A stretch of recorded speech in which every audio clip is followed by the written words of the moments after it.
오늘 함께 나누기 원하는 하나님의 말씀은 이 불완전한 희생, 완전한 희생 이런 이야기를 좀 해보려고 합니다. 원래 이 제목은 더 깁니다. 첫 언약의 제사와 불완전한 희생, 새 언약의 제사와 완전한 희생 이런 제목입니다. 원래는. 이것을 더 큰 제목이 있는데 그 큰 제목이 뭔가 하면 경주 선수의 능력이에요. 여러분 경주를 하죠. 여기서 말하는 경주는 마라톤을 얘기합니다. 마라톤은 뭘 잘해야 된다고 하시는 줄 아십니까? 마라톤은 무조건 빨리 달리면 되나요? 네, 분배를 잘해야 된답니다. 힘의 안배를 잘해야 되고 마지막 그 꼬린점까지 지치지 않도록 마지막 스포트까지 할 수 있도록 이 안배를 잘해야 된답니다. 그래서 그것이 잘 준비되어져야 끝까지 완주를 한다는 거예요. 근데 그거를 성경에서도 뭐에다 비유하냐 하면 우리 신앙의 생활, 경건의 생활, 믿음의 생활을 이 신앙의 경주로 그렇게 이야기를 합니다. 그러니까 우리는 뭐라고 이해를 하면 되는가 하면 신앙의 마지막 종착역까지 이를 수 있을 때까지 우리는 이 신앙의 믿음의 경주를 하는 사람이라는 거예요. 그 신앙과 믿음의 경주를 해나가려면 우리들에게도 좀 그게 필요하다는 거예요. 우리들에게도 때로는 위기가 올 때가 있고 때로는 어려움이 올 때가 있고 여러 가지 수없이 많은 영적인 싸움들이 우리 안에 있기 때문에 그 영적인 싸움을 해나가는데 아무 생각 없이 대비 없이 내가 뭘 해야 되는지 그거를 분별함 없이 그냥 살면 반드시 넘어지고 반드시 엎어지고 반드시 낭망하고 좌절합니다. 그런데 거기서 일어나기가 너무 힘들어요. 그래서 물론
예수님이 십자가에 죽었다는 것이 정말 만져지고 그리고 그것이 내 안에 늘 확인되어지고 그것이 나를 강하게 세워갈 수 있는 그런 믿음의 근거가 될 수 있기를 주님의 이름으로 축원합니다. 첫 번째 함께 나누려고 하는 것은 불완전한, 완전한 이런 거예요. 앞서 그렇게 말씀을 드렸죠. 첫 언약의 제사와 불완전한 희생, 그 다음에 새 언약의 제사와 완전한 희생 이렇게 되어져 있습니다. 이거를 우리가 지난주에 함께 앞에 그 히브리서 8장의 말씀을 가지고 하나님의 뉴딜 정책이란 제목으로 함께 나눠봤어요. 뉴딜이라는 게 뭐라고 그랬어요? 새로 바꾸어서 친다 이런 거라고 그랬죠. 뭐 포커를 하든 카드를 할 때 새로 바꿔서 치는 거를 뉴딜 그렇게 말한다고 그랬어요. 그래서 우리가 잘 알고 있는 미국의 루즈벨트 대통령이 경제공황 때 이 뉴딜 정책을 해서 이 미국이라는 건국 이념과는 다른 이 나라가 직접적으로 백성과 모든 기관에 개입을 해가지고 모든 것을 원상복귀 시켜놨던 그거를 뉴딜 정책이라고 말합니다. 근데 왜 그때 제목이 하나님의 뉴딜 정책이라고 했는가 하면 우리가 신앙생활 하면서 우리가 하나님의 사람으로 세워져 가고 하나님의 가치관으로 예수의 제자로 살아가기 위해서는 반드시 필요한 게 있다는 거예요. 그게 뭐냐면 내가 어떻게 하나님의 자녀로 하나님의 은혜를 입게 되는지, 그걸 예수님의 십자가의 대속의 은혜에 대한 부분들을 하나님께서 이루어 가시는 과정을 통해 우리가 새롭게 변화되어져 간다는 거예요. 여러분, 예수 믿는 사람은 다른 거로 변화되지 않습니다. 예수 믿는 사람은 예수를 믿음으로 말미암아 그 안에 세워지는 믿음으로 변화되는 거예요. 그거를 전에 믿기 전의 가치관이 예수를 믿음으로 말미암아 새롭게 변화되기 때문에 그거를 뉴딜, 바뀌는, 새롭게 바뀐다, 이런 개념의 이야기로 지난주에 말씀을 드렸던 겁니다. 오늘은 그것을 조금 더 자세하게 이야기를 하고 있는 내용이에요. 하나님께서 바꾸기 위해서 무엇인가 변해야 되는 것이 어떤 의미를 가지느냐에 대한 이야기인 겁니다. 오늘 본문이 좀 길었죠. 22절까지의 말씀으로 길었는데 이거를 정리를 좀 세 단락으로 정리를 좀 해보면 1절부터 5절까지의 말씀이 뭐냐 하면 지난주에 그런 얘기를 들었었어요.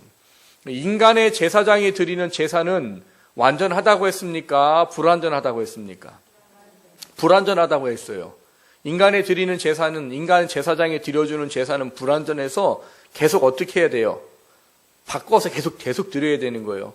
한 번 회개했다고 끝나는 게 아니라 또 죄를 지으면 또 짐승을 가져와서 또 드려야 되고 또 드려야 되고. 그래서 인간이 드려주는 제사는 불완전해요. 그런데 인간이 드려주는 제사가 불완전하다고 해서 제사 자체가 불완전하냐? 아니라는 거예요. 오늘 본문 1절에서 5절까지는 하나님이 구약시대, 비록 불완전한 인간이 드리는 제사지만 그 제사 자체는 완전하다는 것을 우리에게 가르쳐주고 있는 말씀이에요. 그래서 1절부터 5절까지 보면은 무슨 얘기를 써놓냐 하면 3절에 보시면 둘째 휘장 뒤에 있는 장막을 지성소라 일컫는다 라고 말하면서 거기에 무슨 금이 항로가 있고 뭐 금으로 싼 언약궤가 있고 그 안에 아론의 쌍난 지팡이, 황금, 그 만나를 담은 황금 항아리, 그리고 언약의 두 돌판이 있고 그 위를 어디요? 금으로, 정금으로 만든 속죄소가 덮고 있고 그 위에 영광의 그룹들이 있어 거기에 하나님이 임재하신다는 것에 대한 부분들을 이야기합니다. 그리고 뭘 말하느냐? 그거를 정도의 것이라고 이야기를 해요. 이게 뭘 의미하는 것인가 하면 여러분, 우리는 하나님의 은혜가 없이면 죄사함을 받을 수가 없는 사람입니다. 이 죄사함에 대한 부분들은 이 인간의 제사장이 하는 거는 한시적이고 이 반복적으로 할 수밖에 없는 불완전한 거지만 그 인간인 제사장이 제사를 드리는 그 한시적인 그 제사를 드릴 때에는 그 드리는 제사가 하나님께서 허락하신 완전한 제사의 모형이기 때문에 그 제사로 말미암아 죄사함 받은 것은 완전하다는 거예요. 그래서 여러분, 내가 죄를 짓고 깨닫고 짐승을 가지고 나와서 제사를 드릴 때에는 그 제사를 드린 것에 대한 부분들이 결국은 뭘 하게 되느냐 하면 그 제사로 말미암아 우리가 죄사함을 받는 것은 그 단회적인 것 안에서는 완전하다는 거예요. 여러분, 이게 어떤 의미를 가지는가 하면 이런 겁니다. 여러분, 우리는 같은 죄를 짓고 회개를 하고 또 같은 죄를 짓습니까? 안 짓습니까? 안 지면 좋겠습니다. 우리 소원이 그래요. 소망이 그러잖아요. 안 짓고 싶어요. 정말. 우리가 처음 오늘 찬양했던 것처럼 마음은 원인데 안 되는 거예요. 그래서 죄 짓고 회개하고 그리고 이제 회개했으면 안 졌으면 좋은데 또 짓고 회개하고 이걸 늘 반복해요. 반복하다 보면 우리 안에 어떤 생각이 들어옵니까? 나는 회개를 안 한 건가 보다. 나는 죄 용서함 받은 게 아닌가 보다. 이런 생각들이 내 안에 찾아와요. 근데 여러분, 분명히 말씀드립니다. 그거는 사단이 주는 생각이에요. 우리는 똑같은 A라는 죄를 짓고 회개하고 그 다음에 똑같은 A-라는 죄를 지어요. 그러면 A와 A-는 같은 거예요? 아닌 거예요? 다르잖아요. 뭐가 붙었어요? 다시가 붙었잖아요. 다시. 이거는 모양은 같은데 성질이 다르다는 거예요. 하나님한테 A라는 짓고 회개를 하잖아요. 그럼 오늘 짐승의 제사가 완전한 것처럼 예수의 이름으로 하나님 앞에 통해 작업하고 회개한 회개의 그 모든 죄가는 예수의 이름으로 처리가 되는 거예요. 그러면 그 죄는 더 이상 나랑 어떤 관계가 없어요. 근데 연약해서 또 우리 A-라는 죄를 짓는 거예요. 그러면 여러분, 하나님 앞에 이 A-라는 죄는 A라는 죄랑 똑같은 거예요? 하나님은 같은 거로 안 보십니다. 얘는 그냥 새로운 거예요. 새로운 건 또 뭘 해야 되는 거예요? 새로운 건 또 회개하면 되는 거예요. 그게 우리예요. 우리가 뭐 얼마나 대단한 사람인 줄 아세요? 아니에요. 우리는 그런 사람들이에요. 그래서 하나님이 그렇게 인정하셨습니다. 내가 너희들을 먼지로 만들었다는 걸 내가 알아. 너희 죄과대로 내가 갚지 않아. 하나님이 끝끝내 참고 인내하시고 회개하기를 돌이키기를 원하시는 게 우리는 그런 존재이기 때문이에요. 어떤 분은 그렇게 말해요. 그거 뭐 회개하고 또 그 죄들 지으면 그거 회개한 거 아닌 거라고. 여러분, 사람은 죽을 때까지 한 번 죄로 벗어난 거 다시 안 짓는 거 가능하지 않습니다.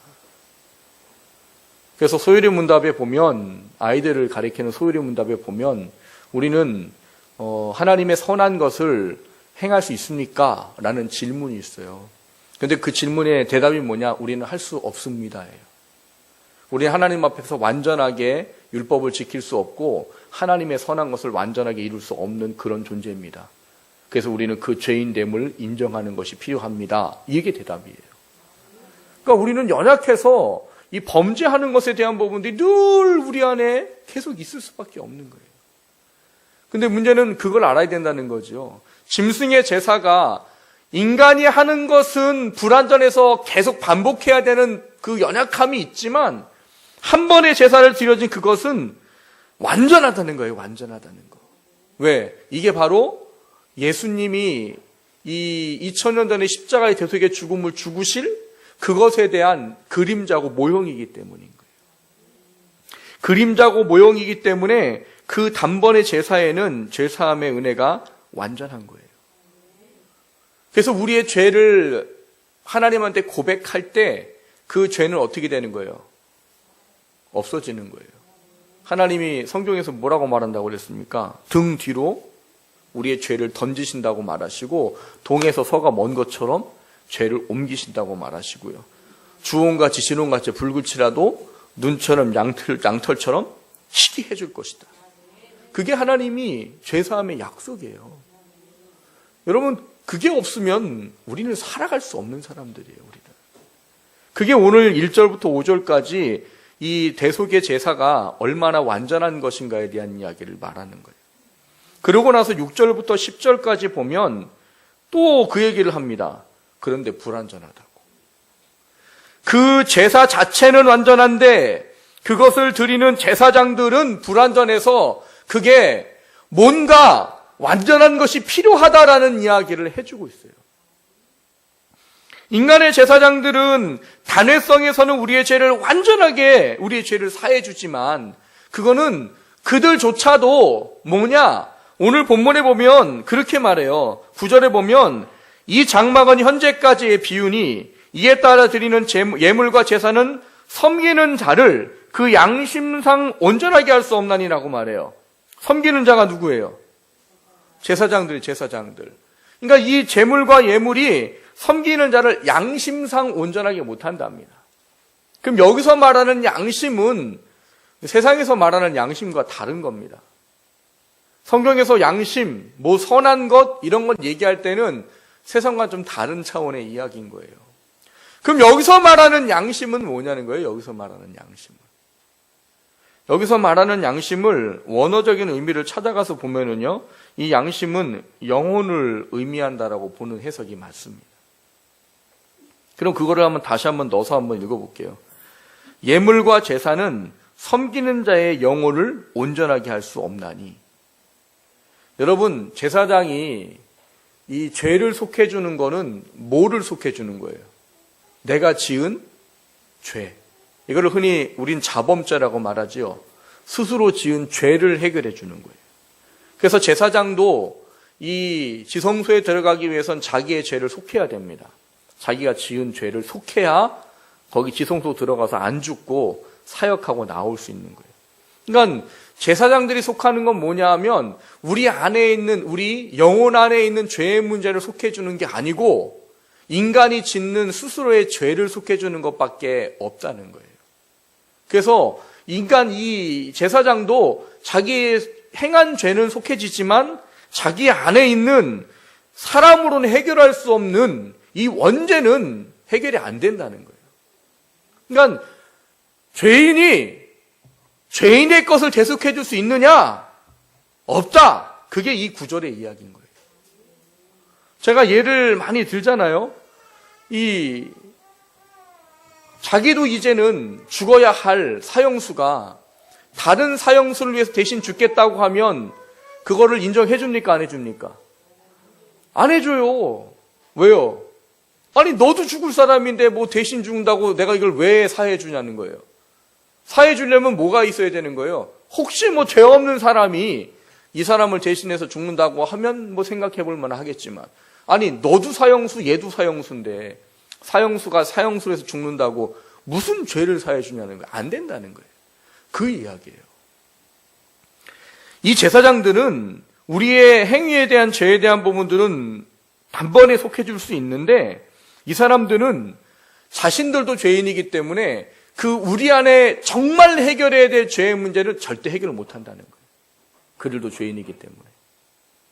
그래서 이거를 지난주에 우리가 봤던 말씀 보면은 뭐라고 말하냐면 7절에, 지난 8장 7절에 보면 저 첫 언약이 무흠하였더라면 둘째 것을 요구할 일이 없었으려니와 라는 말을 써놓은 거예요.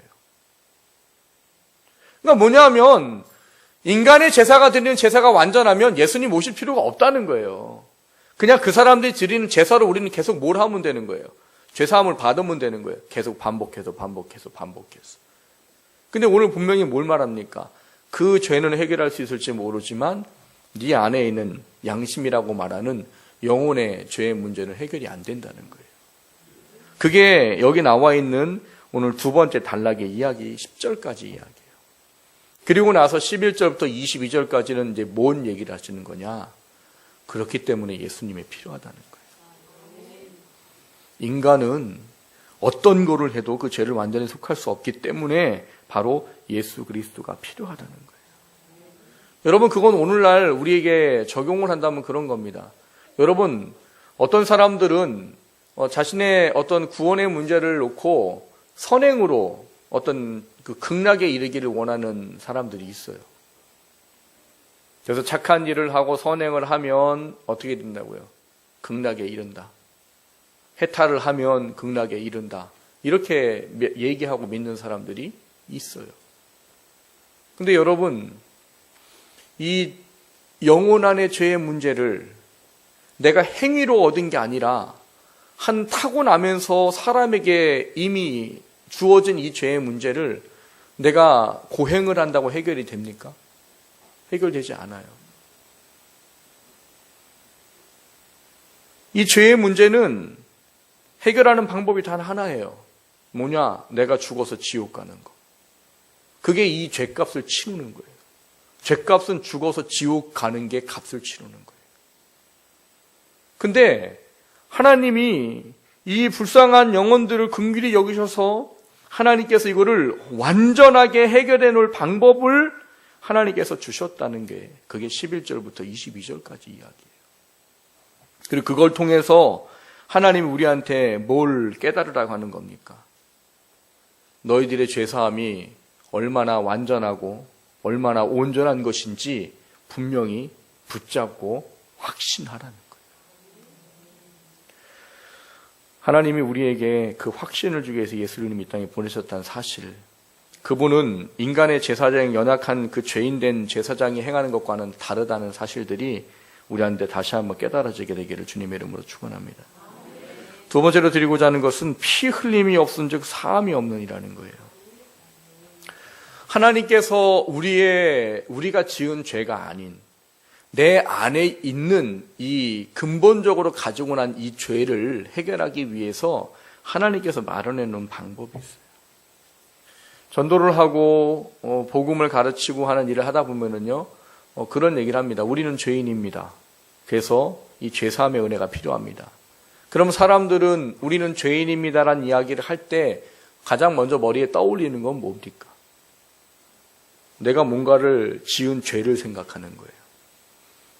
그럼 제가 전에도 그런 말씀 드렸잖아요. 오늘 제가 또 학생부 아이들 3명을 이제 복음을 전하는 일을 했는데 얘네들은 좀 착한 애들이더라고요. 그 얘네들은 죄인이라고 물어보니까 글쎄요라고 기웃떡 하더라고요. 근데 요즘 학생 애들은요, 야, 우리가 죄인이라는데 너 죄인이라는 거 알아? 그러면 네. 요즘 애들은 이래요. 제가 여기 와서 한 3년 동안 학생부 아이들을 가르친 애들이 한 수십 명이 되는데 걔네들한테 얘기를 하면은 걔네들이 그래요. 네. 왜? 자기가 안 돼요. 자기가 얼마나 많은 죄를 짓고 사는지. 요즘 애들은 그렇게 얘기하더라고요. 여러분들도 그렇게 생각하는 경우들이 많아요. 내가 죄인입니다 라고 말할 때 내가 뭔가 지은 죄가 있기 때문에 죄인이고 그래서 예수님이 필요하다고 생각하는 경우들이 많아요. 근데 그렇게 생각하면 틀리신 거예요. 여러분, 우리는 죄를 져서 죄인이 아니에요. 우리는 신분이 죄인이에요. 태어나면서 우리는 죄를 갖고 태어난 거예요.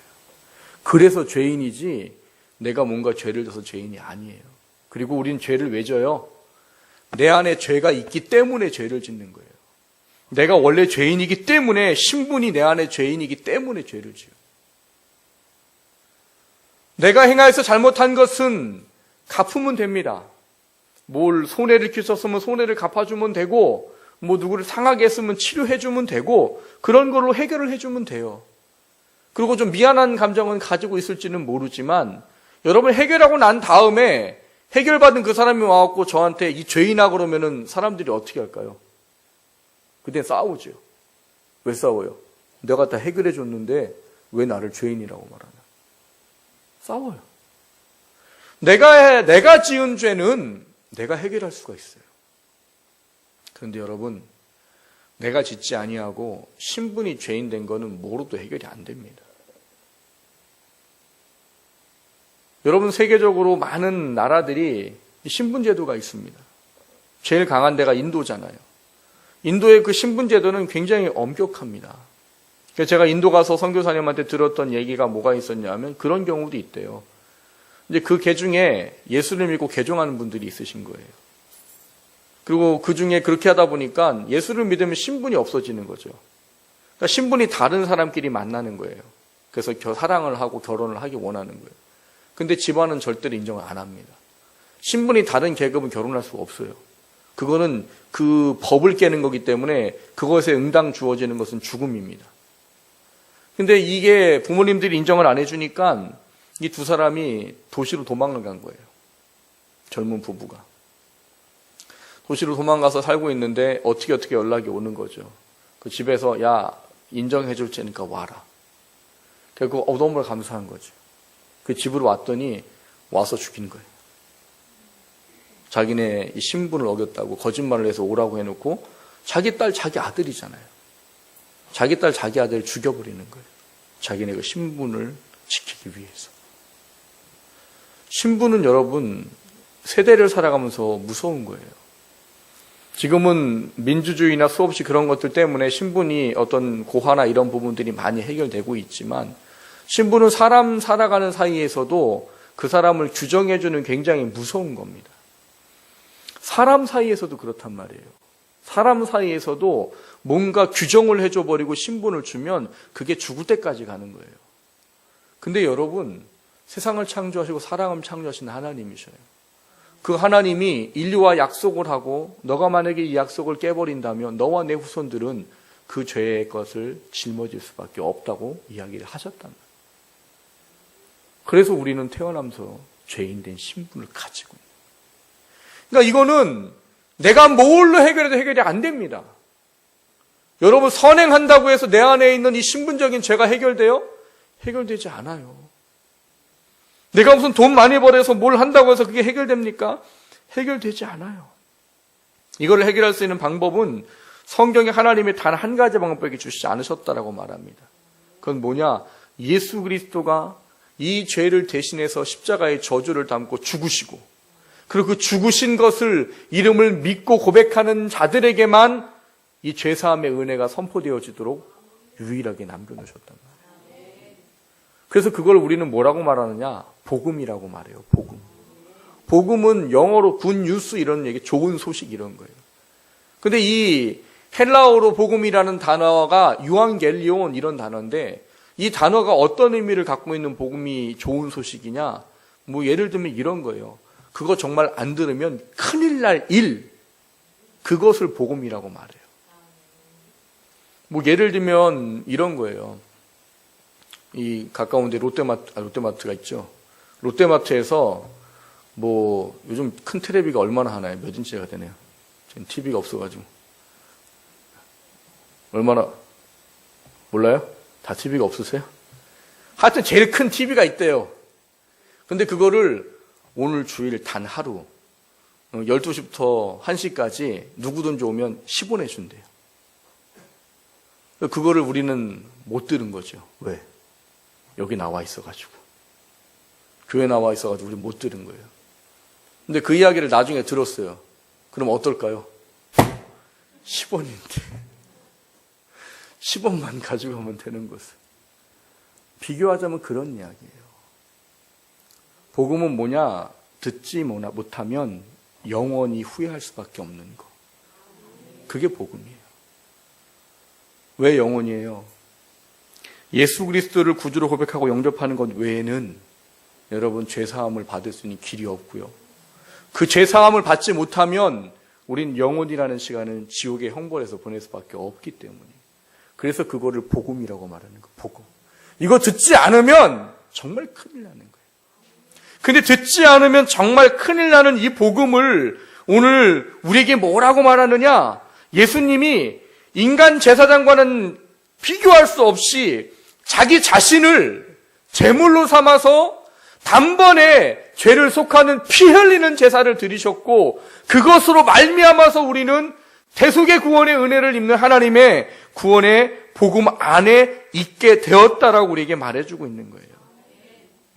그래서 이거를 본문에 보면은 뭐라고 얘기하냐면 이 양심이 완전하여졌다라고 말합니다. 완전하여졌다. 완전해졌다는 말을 이 신학적인 해석으로 풀어나가면 뭐라 하냐면 이것이 거룩해졌다라고 표현을 합니다. 그전의 것과는 비교할 수 없는 것으로 바뀌어졌다는 거예요. 근데 놀라운 건 여러분, 오늘 본문에 나와 있는 1절부터 22절까지 말씀 속에 1절부터 5절에 말했던 구약의 제사 그 자체만으로는 완전해요. 근데 그 이야기를 하나님이 이미 율법을 주기 이전부터 그것밖에는 방법이 없다고 이미 정해놓으셨다는 거예요. 여러분, 구약의 피의 제사는요, 구약 시대 때 주신 게 아닙니다. 언제 주신 거냐면 창세기 3장으로 가셔야 돼요. 창세기 3장에 가면 3장 21절에 이런 말씀이 있습니다. 여호와 하나님이 아담과 그 아내를 위하여 가죽옷을 지어 입히시니라 이렇게 되어 있어요. 이 말씀이 왜 있습니까? 범죄하고 하나님이 더 이상 이 사람들 여기 놔두면 이 사람들에게는 안 좋은 거예요. 그래서 하나님이 에덴 동산에서 그들을 내어 보내시고 이 선악을 알게 하는 나무를 먹은 이들이 생명나무 과실을 먹지 못하도록 에덴 동산에서 쫓아냅니다. 우리가 생각하기에는 그러지 않아요? 치사하다고 생각하지 않으세요? 아니 그래도 좀 먹고 영원히 살게 해주시지. 그래놓고 하나님이 쫓아내시고 두루 도는 화영검으로 막아가지고 거기를 못 오시도록 만들어버렸대요. 근데 여러분 이건 치사한 게 아니고요. 인간의 연약함을 가지고 죄를 알고 그 죄에서 그걸 행할 힘이 없는 이가 영원히 살면 그건 지옥인 겁니다. 예를 들면 그런 거예요. 어르신들이 너무 아프면 늘 무슨 얘기 하시는 줄 아십니까? 빨리 죽고 싶다고, 빨리. 너무 아프니까 빨리 죽고 싶다고. 영화들 보면 그런 영화 있어요. 죽지 않고 영원히 사는 사람. 좋으실 것 같으세요? 근데 그런 영화들 한번 골라서 보십시오. 그 사람들이 행복해하는가? 행복해하지 않아요. 죽기를 원합니다. 그 사람들이. 죽기를 원해요. 영화들 보세요. 이렇게 영원히 사는 사람에 대한 영화들이 있으면 한번 찾아서 보세요. 공통점이 뭐냐? 행복하지 않아요. 왜냐하면 자기는 늘 아픔을 겪어야 된대요. 누구를 사랑하면 자기는 영원 그 사람은 죽어요. 그 아픔을 계속 겪어야 돼요. 자기는 사는데 사람들은 계속 죽고. 그리고 세상을 영원히 사는데 세상이 영원히 살면 살만하면 좋은데 살만하지 않아요. 그러니까 영원히 사는 게 이 사람들은 저주라고 여기는 거예요. 그 이유 때문이에요. 연약한 인간이 선과 악을 알게 되고 선악과를 먹은 이들이 영원한 뭐요? 생명나무 과실을 먹고 영원히 살면 그건 지옥인 거예요. 그래서 하나님이 그들을 내보내셔서 죽을 수 있도록 하시고, 그리고 하나님의 특별한 은혜가 그들을 영원히 하나님의 영원한 은혜의 자리에 살 수 있도록 허락을 해주신 거예요. 그거를 위해서 창세기 3장 21절에 말씀하신 게 뭐냐? 가죽옷을 지어 입히셨다는 거예요. 가죽옷을 지어 입혔다는 말은 뭐냐? 대속의 죽음을 죽게 하시고 그들의 죄를 용서하셨다는 이야기인 거예요. 그래서 이거를 신학적인 말로 원시복음 이렇게 말하는 겁니다. 복음이 뭐라고 그랬어요? 듣지 못하면 정말 큰일 나는 일. 근데 그게 뭐라고요? 죄를 사해 주셨다는 거예요. 죄를 사해 주시고 그들이 하나님 앞에 나아올 수 있는 길을 열어주셨다는 거예요. 여러분, 하나님이 이 일을 안 하셨으면요, 인류는 그냥 죽다가 지옥 가야 되는 거예요. 끝나는 거예요. 하나님 만날 방법이 없어요. 근데 하나님은 이 방법을 주셔서 아담과 하와가 비록 에덴에서는 쫓겨났지만 이 땅 가운데, 저주받은 땅이지만 이 땅 가운데 살면서 하나님과 만날 수 있었던 거예요. 제사할 수 있었던 거고 죄 용서함을 받아서 하나님께 나아갈 수 있었던 겁니다. 그것이 처음에 하나님이 주신 방법이에요. 뭐요? 피 흘림이 없으면 사함이 없느니라. 사람 안에 있는 스스로 해결할 수 없는 이 죄의 문제는 뭔가 대속의 죽음이 죽어야지만 뭘 한다고요? 사함 받을 수 있다는 거예요. 구약시대 때 준 게 아니에요. 처음 애시당초 처음부터 주신 거예요. 그리고 그거를 이 사람들이 잊어먹고 살았기 때문에 하나님이 이 출애굽 이후에 이 사람들에게 계명으로 확실하게 다시 자세하게 써서 주신 거예요. 그래서 그거를 통해서 그들이 하나님께 나아가고 하나님께 나아올 때 비록 한시적인 거지만 죄사함을 완전히 받을 수 있는 길을 열어놓으셨단 말이에요. 근데 오늘 본문에는 그 한시적이고 연약한 것에 대한 비교할 수 없는 것에 대한 부분들을 13절, 14절에 그렇게 말합니다. 염소와 황소의 피와 및 암송아지의 죄를 부정한 자에게 뿌려 그 육체를 정결하게 하여 거룩하게 하물며 영원하신 성령으로 말미암아 흠 없는 자기를 하나님께 드린 그리스도의 피가 어찌 너의 양심을 어찌 너의 영혼을 죽은 행실에서 깨끗하게 하고 살아계신 하나님을 섬기게 하지 못하겠느냐라는 거예요. 무슨 얘기예요? 너희들의 영혼을 인간의 그 연약한 제사를 가지고도 사함을 받는데 하나님이신 그분이 이 땅에 오셔서 죄 없이 대속의 죽음을 제물로 삼아 죽으시고 그거로 말미암아 온전한 죄사함을 하게 하신 그것이 어찌 우리의 영혼을 구원하지 못하겠느냐? 이런 이야기인 거예요. 그래서 우리는 구원을 받은 거예요. 새가족반을 하고 아이들을 가르치다 보면 제가 그런 질문을 반드시 합니다. 오늘 죽으시면 천국 가실 수 있으시겠어요? 라고 물어보면 오늘 애들도 그러더라고요. 아니요. 그래서 제가 물어봤어요. 너 예수님이 널 위해 십자가에 죽으셨다는 걸 믿어 안 믿어? 믿어요. 근데 왜 아니라고 해? 모르겠어요. 근데 어른들도 그래요. 예수님 믿고 구원받은 하나님의 사람들이 이 신앙으로 성숙하지 못하고 하나님의 진리를 잘 깨닫지 못하면 지금 자신의 현실의 삶 때문에 구원받는 자만지를 헷갈려하는 분들이 계십니다. 그건 헷갈리는 거예요. 사단에게 속는 거라고. 여러분, 구원은 희석되거나 취소되지 않습니다. 예수를 구주로 고백하고 영접한 건 어떤 일이 있어도 하나님 구원하셔요. 비록 지금 내가 사는 것이 개차반 같아도, 내가 사는 게 육적인 그리스도인이요, 내가 사는 게 하나님 기뻐하실 만한 것이 아무것도 없어도 구원 받습니다. 근데 그것 때문에 헷갈려하는 거예요. 지금 양심은 있는 거죠. 양심은 내가 지금 하나님 말씀대로 못 사는 것 때문에 지금 죽으면 내가 갈 수 있을까, 이런 얘기 하시는 분들이 많으세요. 그럼 제가 다시 묻습니다. 구원은 어떻게 받으셨습니까? 라고 물어요. 구원은 어떻게 받으셨습니까? 한 10억 주고 받으셨습니까? 아니면 선한 일 엄청나게 많이 해서 받으셨어요? 아니면 사람들에게 인정받을 만한 놀라운 게 있어서 구원 받으셨어요? 그럼 아니라고 그래요. 뭘로 구원 받으셨어요? 그럼 뭐라고 말해요? 믿음으로요. 그럼 제가 다시 말하죠. 아니, 구원은 믿음으로 받았다라고 말해놓고 지금은 왜 천국 가는 거를 당신의 삶의 문제 가지고서 다시 이야기합니까? 그건 잘못됐다는 거예요. 오늘 여기서 말하는 게 그런 거예요. 여러분, 우리의 구원은요, 절대 취소되거나 희석되거나 없어지지 않습니다. 비록 내가 지금 사는 게 개차반 같아도. 우린 연약해서 그럴 수 있단 말이에요. 아까 얘기했잖아요. 우리 연약함은 한도 끝도 없어요. 한도 끝도. 우리 연약함은 한도 끝도 없어요. 하나님은 건강해서 성령 충만해서 그 연약함으로부터 자유해서 하나님의 사람으로 살기를 원하지만 우리 연약함 때문에 그러지 못한 거는 우리가 어쩔 수 없는 거예요. 그런데 그럼에도 불구하고 우리에게 중요한 건 뭐냐?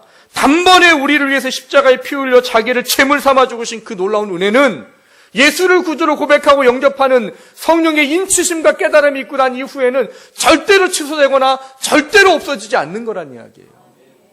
그 확신을 가지고 살아야 되는 거예요. 확신을 가지고. 그 확신이 앞서 말씀을 드렸던 그 손 못자국을 만져야 해요. 우린 연약해서 넘어질 수 있어요.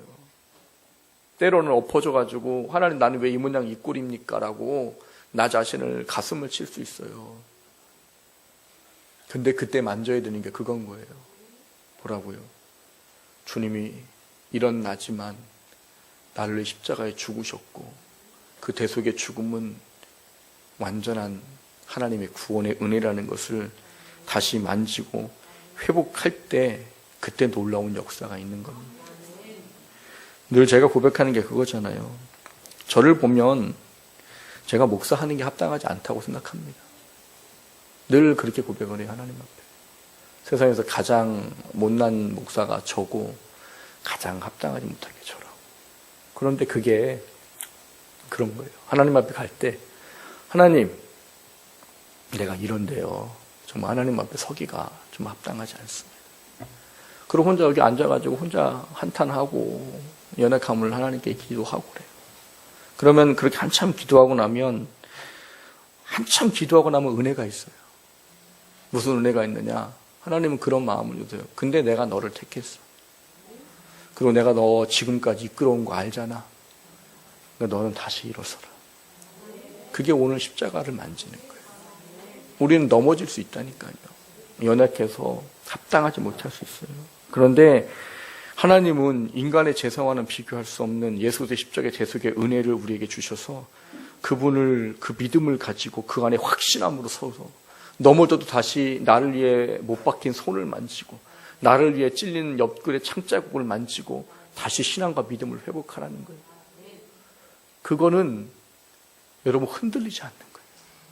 그건 뭐로도 취소되지 않는 거고 그거를 만지려고만 하시면 그 앞에 엎드려져서 그거를 만지려고만 하시면 하나님이 우리를 반드시 회복하십니다. 하나님은 이사야서 53장에 우리에게 그렇게 말하셨잖아요. 그분이 맞고 찢기고 피 흘리시고 십자가에 죽으신 거 다 우리를 위한 거라고. 다 나를 위한 거라고. 이미 600년 전에 이사야 선지자를 통해서 그렇게 확증해 주셨고 예수님은 600년 이후에 오셔서 지금으로부터 2000년 전에 우리를 위해서 그 대속의 죽음의 십자가를 자신을 제물 삼아 죽으신 거예요. 그게 우리에게는 은혜인 겁니다. 여러분 그걸 붙드셔야 되는 거예요. 우린 연약해요. 또 넘어집니다. 안 넘어졌으면 좋겠지요. 안 넘어지고 싶어요. 근데 우리가 늘 하나님과 깊은 교제가 없으면 넘어질 수밖에 없는 거예요. 그래도 이거를 붙잡으시라는 거예요. 십자가의 그 못자국과 옆구리의 창자국. 그게 날 위해서 죽으신 예수 그리스도의 은혜요. 그것이 나를 온전케 하고 그것이 나를 다시 일어서게 하고 그것이 나를 회복한다는 사실을. 그래서 완전한 거예요. 십자가의 대속의 은혜는 그래서 완전한 거예요. 그 은혜를 회복하시고 그 은혜가 늘 우리 가운데 붙잡아지게 되기를 주님의 이름으로 축원합니다.